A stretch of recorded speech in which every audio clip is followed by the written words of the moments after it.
Right, so we've understood what a periodic table looks like. Now in this case किस तरह से classification या categorization हम लोग करते हैं into S, P, D and F, that depends upon कि जो last electron है वो कौन से shell में या सब shell में enter करता है. तो जब हम S block कर रहे हैं तो S block में last electron that is going to enter in the S sub shell. S block में सिर्फ you can see there are only two groups, group 1 and group 2, है ना. और याद करो ग्रुप 1 को क्या बोलते हैं, एल्कली मेटल्स, और ग्रुप 2 को क्या बोलते हैं, एल्कलाइन अर्थ मेटल्स. उसी तरह से P ब्लॉक में वी हैव ग्रुप 13, 14, 15, 16, 17 and 18. ठीक है. ग्रुप 13 स्टार्ट्स विद बोरोन, इसलिए हम इसे बोरोन फैमिली बुलाते हैं. ये +1 में कर लिया है. 14 carbon family, nitrogen family, oxygen family, halogens and noble gases. ठीक है. इसमें 3 ग्रुप्स जो है उनको थोड़ा सा डिफरेंट नेम दिया जाता है. जैसे हम एक फैमिली जो करेंगे which is known as oxygen family, इसको हम बुलाते हैं कैल्कोजेंस. ठीक है. कैल्कोजेंस का मतलब क्या होता है, ओर फॉर्मिंग, राइट. क्योंकि इसमें ऑक्सीजन और सल्फर है, और ये जो ऑक्सीजन और सल्फर है ये जनरली ओर्स के फॉर्म में एग्जिस्ट होते हैं.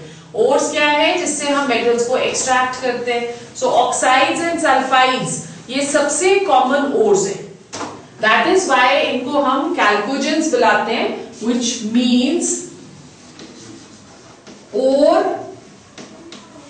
Forming elements. ठीक है.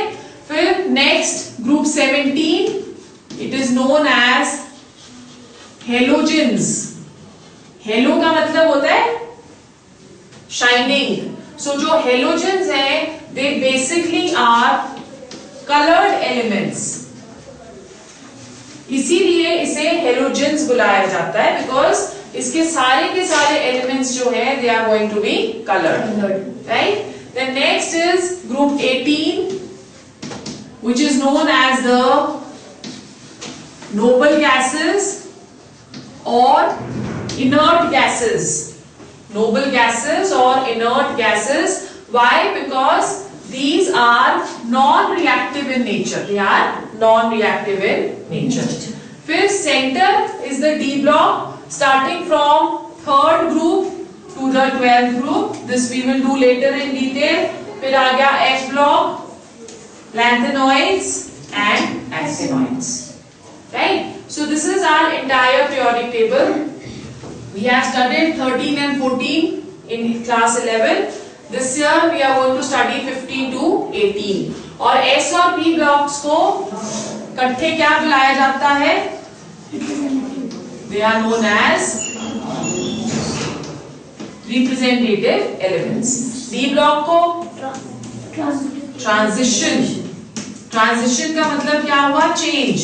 सो जो ट्रांजिशन एलिमेंट्स हैं वो प्रॉपर्टीज को S ब्लॉक से P ब्लॉक की तरफ को चेंज करते हुए लेके जाते हैं, इसलिए इसे हम ट्रांजिशन एलिमेंट्स बुलाते हैं.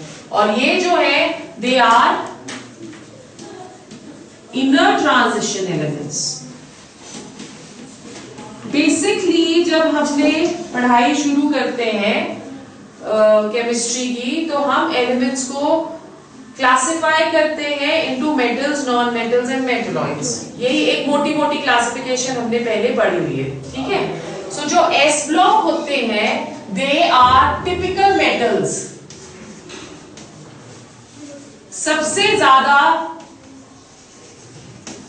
मेटालिक पीरियोडिक टेबल में जो है they are going to be S block. जो D ब्लॉक है they are also metals but they are known as heavy metals, क्योंकि इनकी इलेक्ट्रॉनिक कॉन्फ़िगरेशन इस तरह से है, बहुत सारे इलेक्ट्रॉन्स हैं इनके पास. therefore जब हम पढ़ेंगे D ब्लॉक तो इलेक्ट्रॉनिक कॉन्फ़िगरेशन इस तरह से इसकी होती है, they behave as heavy metals. F block also comes in the category of heavy metals. सिर्फ एक P block ही है जो बहुत versatile है,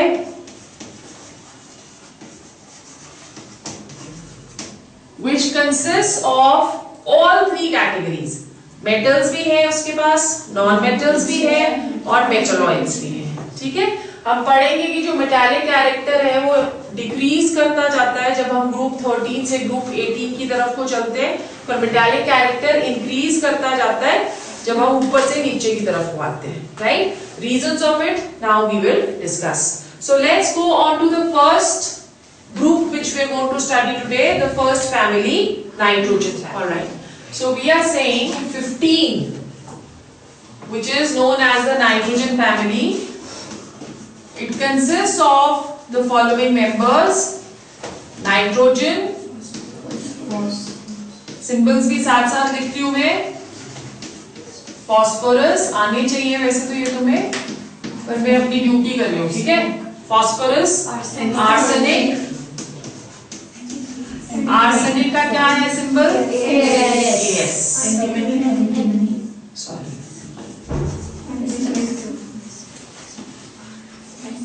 antimony and nitrogen, phosphorus, arsenic, antimony and bismuth. कोई शॉर्टकट है? न्यूज़पेपर आज सब लिखेगा.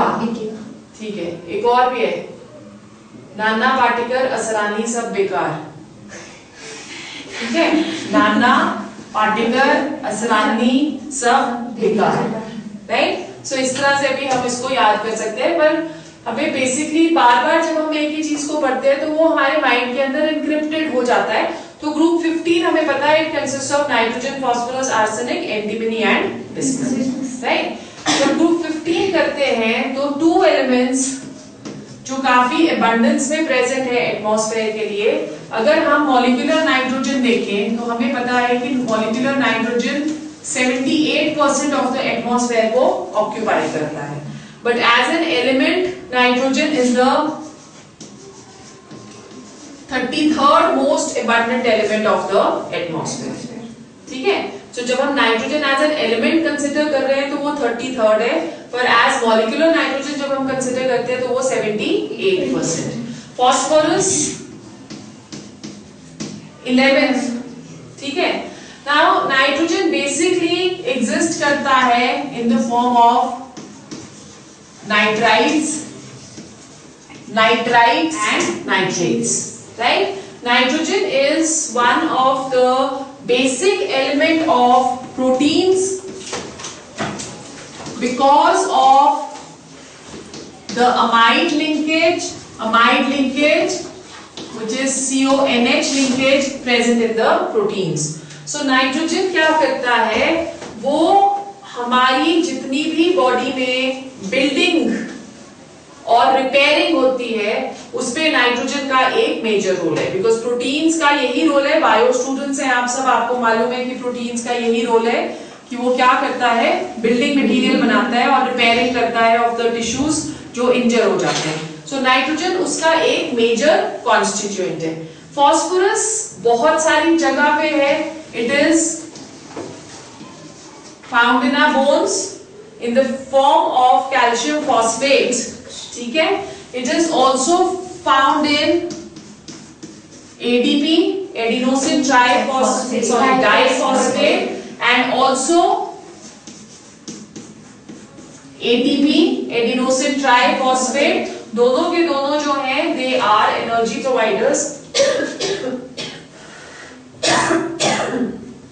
for our body. ठीक है, so phosphorus, और ये इसके अलावा phosphorus एक ओर्स में भी पाया जाता है इन द फॉर्म ऑफ पेप्टाइड्स. ठीक है, ये फॉस्फेट्स ही है, जैसे 2 या 3 फॉस्फेट के यूनिट है. एक बड़ा कॉमन सा है calcium phosphide. Right, so sorry calcium phosphate, they are known as apatites. Right, फिर आर्सेनिक, एंटीमनी और बिस्मथ जो तीनों हैं, ये तीनों के तीनों they are found in traces in the atmosphere, बहुत कम. और इसमें आर्सेनिक जो है, this is carcinogenic जहाँ पे भी कहीं पे भी ये मेटल फाइंड होता है और हम लोग उसको किसी भी वे में यूज करते हैं तो मैलिग्नेंट कैंसर कॉज कर सकता है. So arsenic is toxic in nature. ठीक है. सो ये एक जनरल से इंट्रोडक्शन आ गई ग्रुप 15 की. Let's go on to the general characteristics of group 15. इस साइड वाले को मेरा जनरल कैरेक्टरिस्टिक्स. सबसे पहले जो हम कैरेक्टरिस्टिक करेंगे that is electronic configuration. This group has a general electronic configuration of NH2 Np3 with 5 valence electrons. So सबकी करते हैं. सबसे पहले नाइट्रोजन. नाइट्रोजन की noble nearest noble gases helium 2s2 2p3. ठीक है. फास्फोरस की nearest noble gases neon 3s2 3p3. उसके बाद आर्सेनिक की नियरेस्ट नोबल गैसेस आर्गन. पर यहां पे हमें क्या भरना है 3d10 4s2 4p3. 33 होता है इसका एटॉमिक नंबर ना. सो 18 प्लस 10 28 30 एंड 33. आर्सेनिक के बाद आ गया antimony 51 atomic number. Krypton 4d10 5s2 5p3. फिर last one is bismuth 83 atomic number. xenon 4n14 5d10 6s2 6p3. This is the electronic configuration. Then second property which we are going to do, that is atomic size. Atomic size अगर compare करें when we are traveling from group 13 to group 14 to group 15. So 13 जो है group 13 that is going to have a longer period sizes को क्या होता है? It will keep on decreasing. It will keep on decreasing. और जब हम group 16 में जाते हैं तो हम बोल रहे हैं कि जो group 15 है that comes in between group 14 and group 16. 14 से 15 में गए तो साइज इंक्रीज की डिक्रीज? 14 से 15 में गए तो साइज डिक्रीज. 15 से 16 में गए तो again decrease. So there is going to be a decrease in size as we keep going a longer period. क्यों? क्योंकि जो न्यूक्लियर चार्ज है वो इंक्रीज हो जाता है. So अगर न्यूक्लियर चार्ज इंक्रीज होगा तो वो क्या करेगा? आउटरमोस्ट इलेक्ट्रॉन को अपनी तरफ को खींचेगा. As a result of which the size that is going to decrease, right? पर जब हम down the group जा रहे हैं, so down the group the size is going to increase. So nitrogen का size छोटा, phosphorus के बाद कौन सा आता है? Arsenic, antimony and bismuth.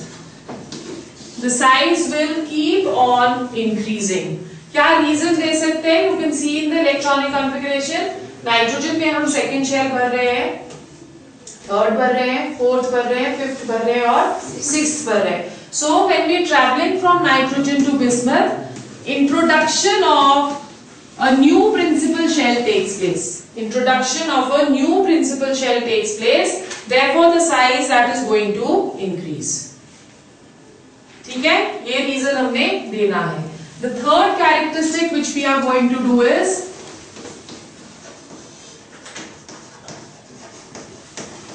Ionisation energy. क्या होती है ionisation energy? Energy required to remove the electron from the outermost shell of an isolated gaseous atom. So that is what energy, ionization energy is. It is the energy required. तो अगर energy required है, it is always going to be positive. ठीक है? If the energy is required, it is always going to be positive. We know that ionization energy is inversely proportional to atomic size. So down the group we can see over here that the atomic size is increasing. Ionization energy को क्या होगा? Decrease. So जैसे जैसे down the group हम जाएंगे, nitrogen की ionization energy सबसे ज्यादा, फिर उसके बाद फॉस्फोरस की, उसके बाद आर्सेनिक की, उसके बाद एंटीमनी की और उसके बाद बिस्मथ की. आयनाइजेशन एनर्जी डिक्रीज होती रहती है क्योंकि साइज जो है वो इंक्रीज होता रहता है. बट अगर हम कंपेयर करें यहाँ पे ionisation energy of group 15, 16 and let's say 14 ले लेते हैं. ठीक है ना. लॉन्गर पीरियड जब हम ट्रैवल कर रहे हैं तो साइजेस कम हो रहे हैं, आयनाइजेशन एनर्जी बढ़नी चाहिए, यही होना चाहिए ना.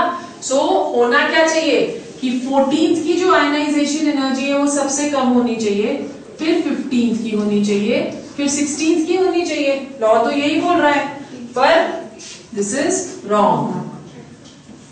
14 की तो होती है कम, 15 की उससे ज्यादा, पर 16 की 15 से ज्यादा होती है. Due to what? Due to half filled electronic configuration. Due to half filled electronic configuration.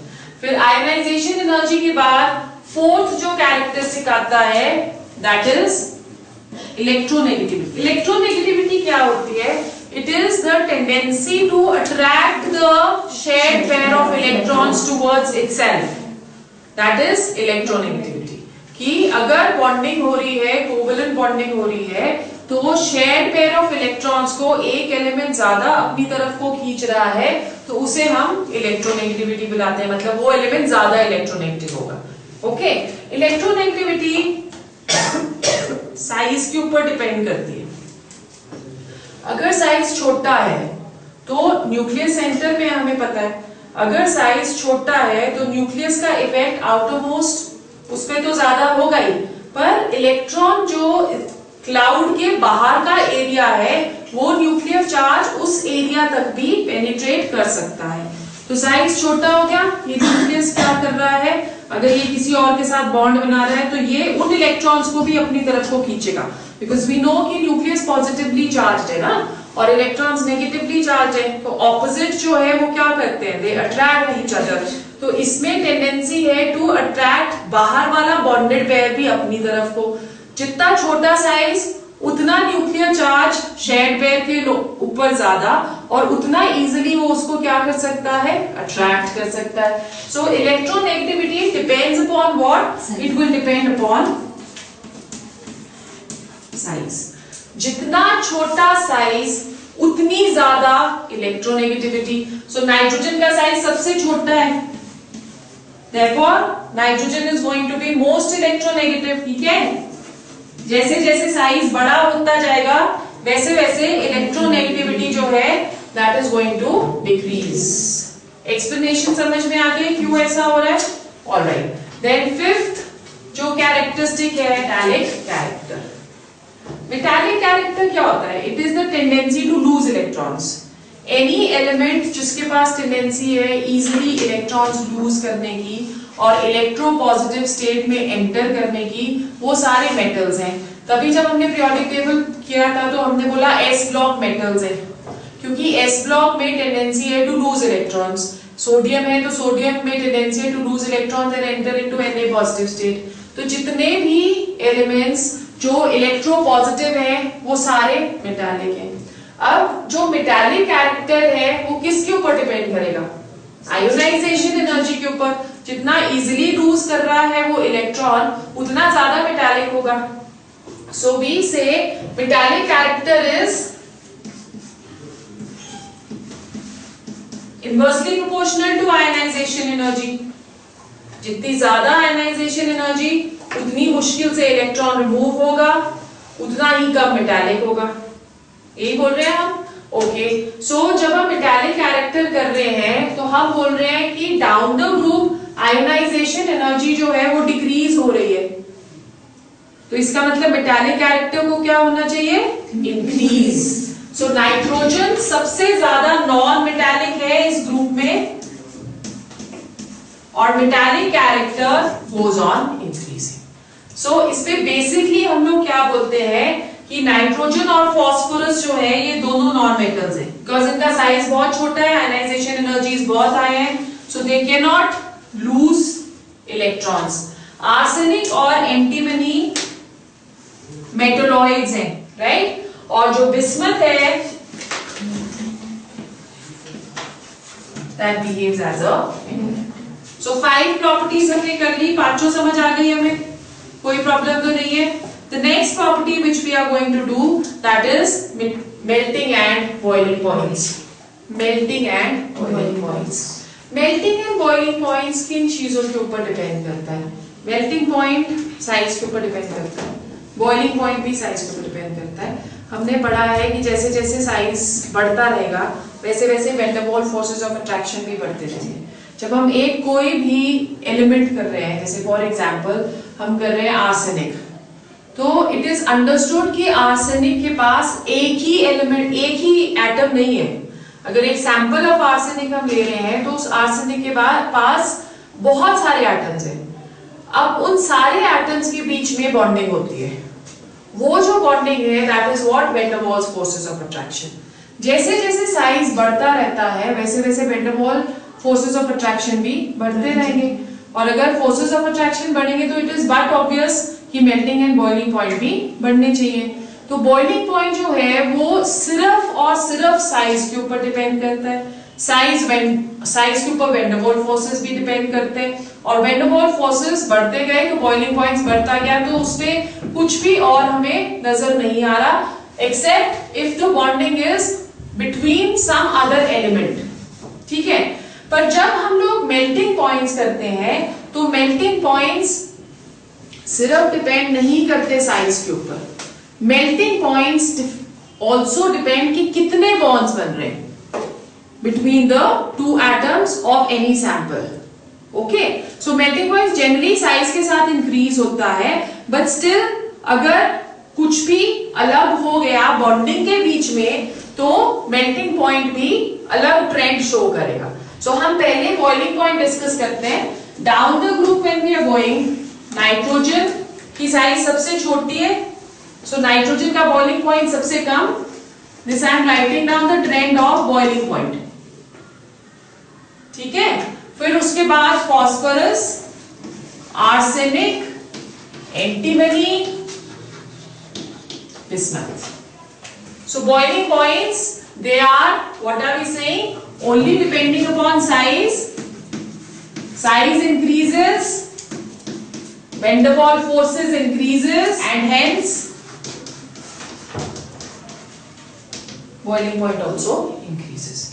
तो कोई भी इसमें डिफरेंस नहीं है।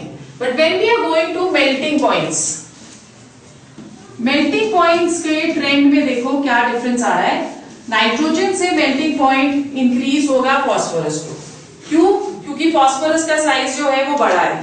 ठीक है, फॉस्फोरस से मेल्टिंग पॉइंट इंक्रीज हो रहा है आर्सेनिक को। क्यों? क्योंकि आर्सेनिक का भी मेल्टिंग पॉइंट ज्यादा है, सॉरी साइज ज्यादा है। ठीक है, पर आर्सेनिक के बाद ट्रेंड थोड़ा सा अलग हो जाता है।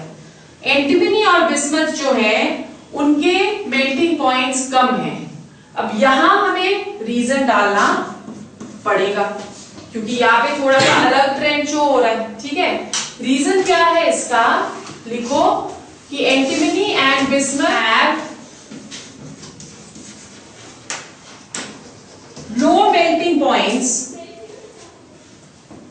as they form 3 covalent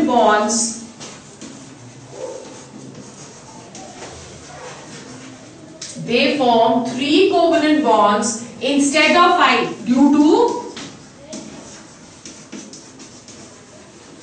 inert pair effect।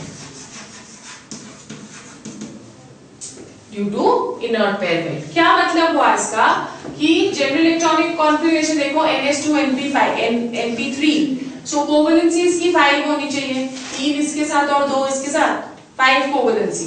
Nitrogen 5 covalency show कर रही है, फॉस्फोरस शो कर रही है, आर्सेनिक शो कर रही है, पर जब एंटीमनी और बिस्मथ में जाते हैं हम तो s इलेक्ट्रॉन्स अपने बॉन्डिंग के लिए देने के लिए इलेक्ट्रॉन्स को मना कर देती है। s सेज कि मैं इलेक्ट्रॉन नहीं दूंगा, तो अगर s इलेक्ट्रॉन नहीं देगा तो उसके पास 3 ही बच गए कोवलेंट बॉन्ड करने के लिए। और ये this is known as what? This is known as inert pair effect.